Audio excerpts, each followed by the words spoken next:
Hello students, आज जो cell का हिस्सा हम पढ़ने जा रहे हैं वो है, उसमें से एक है साइटोप्लाज्म। साइटोप्लाज्म हमारा क्या होता है?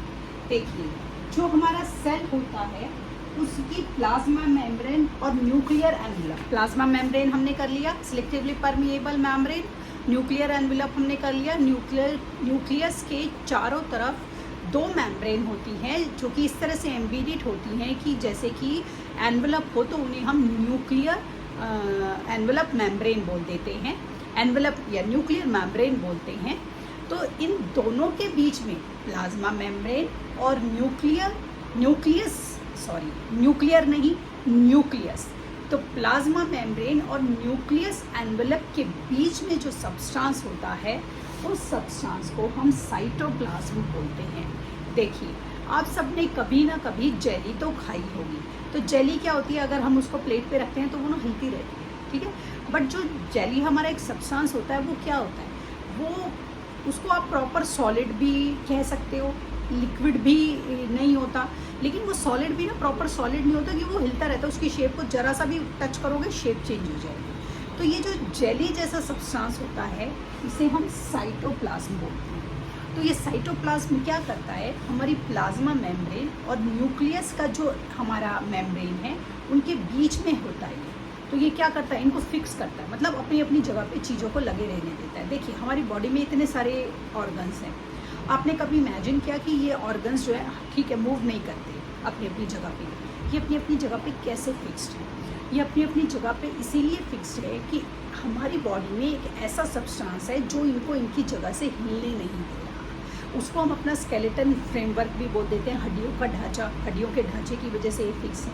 अब वो हड्डियों के ढांचे में भी तो हमारे जो ये हार्ट है, हमारा स्टमक है, हमारे इंटेस्टाइन है, कुछ गैप बच जाता है। तो वो जो गैप बच जाता है उस गैप को फिल कौन करता है? साइटोप्लाज्म करता है। हालांकि ब्लड होता है हमारी बॉडी में, बट उसको फिल करने का काम कौन करता है? साइटोप्लाज्म करता है।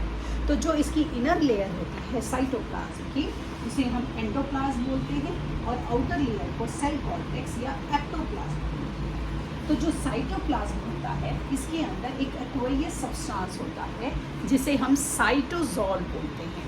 तो ये जो साइटोसोल होता है हमारा सॉल्यूबल पार्ट होता है साइटोप्लाज्म का।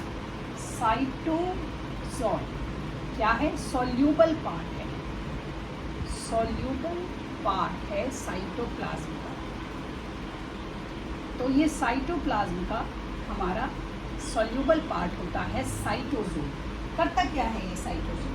इसके अंदर प्रोटीन फाइबर होते हैं जिन्हें हम साइटोस्केलेटन बोलते हैं। प्रोटीन पार्ट्स जिन्हें हम साइटोस्केलेटन बोलते हैं। तो ये जो हमारा साइटोसोल है ये करता क्या है?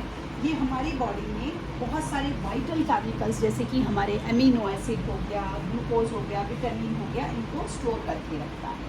कुछ हमारे मेटाबॉलिक पाथवेज होते हैं जैसे ग्लाइकोलाइसिस, उनके सिंथेसाइज में ये मदद करता है। जितने भी फैटी एसिड जो भी हम खाना खाते हैं उसमें जो फैटी एसिड्स हो गए हमारे, और हमारे न्यूक्लियोटाइड्स हो गए, उन सबको ये सिंथेसाइज मतलब डाइजेशन में मदद करता है। और लिविंग साइटोप्लाज्म जो होता है हमेशा हमारा साइट ऑफ मूवमेंट में रहता है। अब हमारे इसके बाद इसके अंदर आता है सेल ऑर्गेनेलीज। सेल ऑर्गेनेलीज हमारी क्या होती है? जो हमारे सेल ऑर्गेनेलीज होती हैं ये अलग अलग तरह का काम करती हैं, और इनके चारों तरफ हमारी मेम्ब्रेन बाउंड एक ऑर्गेनेलीज होती है हर सेल ऑर्गेनेलीज के। तो हम उनके बारे में पढ़ेंगे। ये करती क्या है सेल ऑर्गेनेलीज?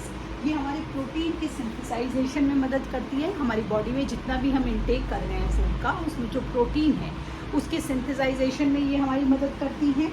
ये जो है एंजाइम्स, हार्मोन्स, उनके सेक्रेशन में मदद करती हैं, उनको अपने काम में मदद करने देती हैं।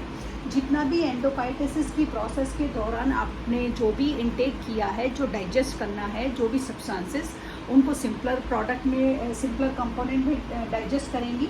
और उसके बाद क्योंकि डाइजेशन कर रही हैं तो एटीपी एनर्जी को जनरेट करेंगी, एटीपी की एडेनोसिन ट्राइफॉस्फेट की फॉर्म में। तो जो ये एनर्जी है इसी से हमें काम करने के लिए सारी ताकत मिलती है। तो जो सबसे पहली हमारी सेल ऑर्गेनेली हम पढ़ेंगे वो हमारी सेल ऑर्गेनेली होती है ER। ER हमारी क्या होती है? एंडोप्लास्टिक ER, तो ये क्या होती है? एंडोप्लाज्म,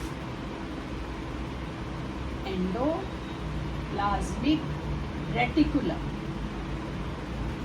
रेटिकुलम, इसे हम ER बोलते हैं। ये दो तरह की होती है हमारी बॉडी में, स्मूथ और रफ। तो दो तरह की ER हमारी बॉडी में होगी, स्मूथ और रफ। तो ये ER जो है ये करती क्या है? देखिए, सबसे पहले तो जो रफ ER है हमारी, उसके अंदर रिबोसोम्स होंगे, और जो हमारी स्मूथ ER है उसके अंदर रिबोसोम्स नहीं होंगे। ठीक है, स्मूथ ER में रिबोसोम्स नहीं होंगे। अब जितने भी हम मैमल्स होते हैं, मैमल्स कौन से होते हैं पहले मुझे ये बताइए? मैमल्स वो होते हैं जो कि अपने जैसे ही यंग वंस प्रोड्यूस करते हैं, जिनकी बॉडी पे हेयर होते हैं, जिनके कान विजिबल होते हैं, उन ऑर्गेनिजम्स को हम मैमल्स बोलते हैं बायोलॉजी की भाषा में। तो जितने भी मैमल्स होते हैं, ER उनके रेड ब्लड सेल्स के अंदर नहीं होता है। ER is absent in the red blood cell of all the mammals. करता क्या है ये? हमारे जो भी हमारे बॉडी का स्केलेटल फ्रेमवर्क है, हड्डियों का जो ढांचा है, उसे सपोर्ट देता है हमारा ER। ये हमारे जितना भी हमने न्यूक्लियर मटेरियल जो कि एक सेल से दूसरे सेल के अंदर जाना है, उसे रास्ता देता है।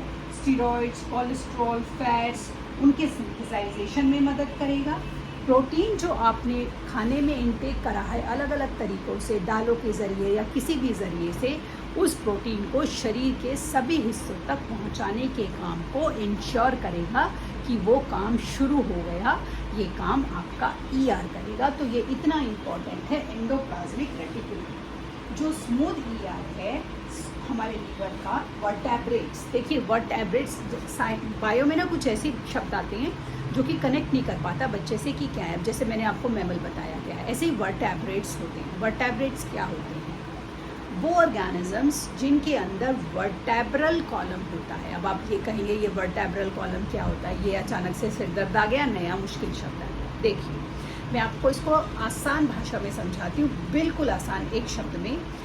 जिन भी जानवरों के अंदर, ह्यूमंस को, इंसानों को भी जानवर बोलते हैं, जिन भी इंसानों के अंदर रीढ़ की हड्डी होती है या जिन भी जानवरों के अंदर रीढ़ की हड्डी होती है, उन्हें हम वर्टेब्रेट्स बोलते हैं।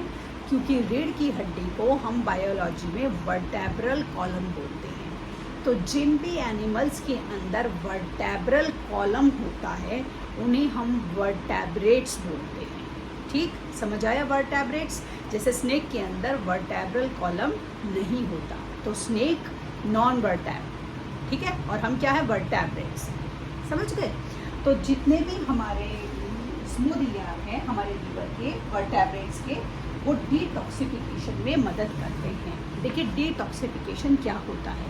हम अपने खाने में बहुत सारी अलग अलग तरीके की चीज़ें खाते हैं, और इनमें बहुत सारे, क्योंकि हमें पता है जब हमारी क्रॉप्स उगाई जाती हैं उसमें बहुत सारे तरह के केमिकल्स, पेस्टिसाइड, सारी चीज़ें यूज़ होती हैं।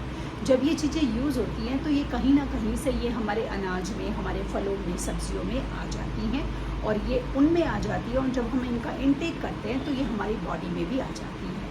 इसके अलावा जो हमारे खाने पीने की अनहेल्दी हैबिट्स होती हैं, उनकी वजह से भी हमारी बॉडी में खुद ही टॉक्सिन्स प्रोड्यूस हो जाते हैं। एक तो टॉक्सिन्स वो जो हमारे खाने के अंदर ऑलरेडी डिसॉल्व्ड हैं, जिन्हें हम सेपरेट नहीं कर सकते केमिकल्स की फॉर्म में।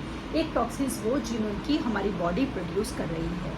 इन सारे टॉक्सिन्स का हमारी बॉडी पर बॉडी में से समय समय पर इनका निकलना बहुत ज़रूरी होता है। नहीं तो ये टॉक्सिन्स इतने पॉइजनस होते हैं कि ये हमारे शरीर को ख़राब करना शुरू कर देते हैं। तो जब ये हमारे शरीर से, हमारे शरीर की अलग अलग एक्टिविटीज़ या हमारे शरीर के अलग अलग ऑर्गेनलीज़ के एक्शंस के द्वारा हमारे शरीर से एग्जिट हो जाते हैं, उस प्रोसेस को हम बोलते हैं डिटॉक्सिफिकेशन। डिटॉक्सिफिकेशन भी उतना ही इम्पॉर्टेंट है जितना इम्पॉर्टेंट हमारे लिए फूड का इंटेक करना है। जिस तरह से हमें ज़िंदा रहने के लिए खाना खाना ज़रूरी है, उसी तरीके से हमें ज़िंदा रहने के लिए डिटॉक्सिफाई होना भी बहुत ज़रूरी है। नहीं तो ये टॉक्सिन्स हमारे शरीर को ख़राब करना शुरू कर देंगे, इस हद तक कि हम अपने काम को नहीं कर पाएंगे। तो ये जो डिटॉक्सिफिकेशन है हमारे लीवर सेल्स का, तो स्मूथ ईआर उसको लीवर सेल को डिटॉक्सिफिकेशन के काम करने में मदद करता है। तो इतना इम्पॉर्टेंट होता है आपका स्मूथ ईआर।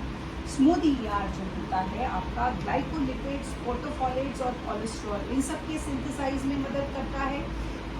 जो फीमेल्स होती हैं उनके अंदर एस्ट्रोजन नाम का हार्मोन सेक्रेट होता है और जो मेल होते हैं उनके अंदर टेस्टोस्टेरोन।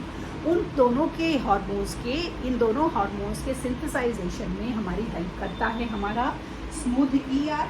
और जो हमारा स्मूथ ईआर है ये हमारा गोल्गी को अपने काम को करने में मदद करता है। गोल्गी करेंगे क्या होता है, तो इस तरीके से ये जो हमारे वेसिकल्स होते हैं गोल्गी के, ये हमारे शरीर में अलग अलग जो हमारे ऑर्गन्स हैं उनको काम करने में मदद करते हैं। अब जैसे पैंक्रियाज जो होते हैं हमारे एक इम्पॉर्टेंट डाइजेस्टिव एंडोक्राइन ग्लैंड होते हैं। तो ये जो हमारा स्मूथ ईआर होता है ये हमारा एक्सोक्राइन ग्लैंड्स का हमारा एक इम्पॉर्टेंट पार्ट होता है। एंडोक्राइन ग्लैंड और एक्सोक्राइन ग्लैंड्स कौन से होते हैं ये पता है आप लोगों को। एक्सोक्राइन ग्लैंड वो होते हैं जो डक्ट से कनेक्टेड होते हैं, जो हमारी शरीर में एक ट्यूबल से कनेक्टेड होंगे, और एंडोक्राइन वो होते हैं जो हमारी बॉडी में डक्ट से कनेक्टेड नहीं होते, जो डक्टलेस होते हैं। एक्सोक्राइन और एंडोक्राइन, समझ आ गया डिफरेंस। आगे का जो हमारा टॉपिक है वो कल की क्लास में करेंगे। तब तक के लिए शुभ रात्रि।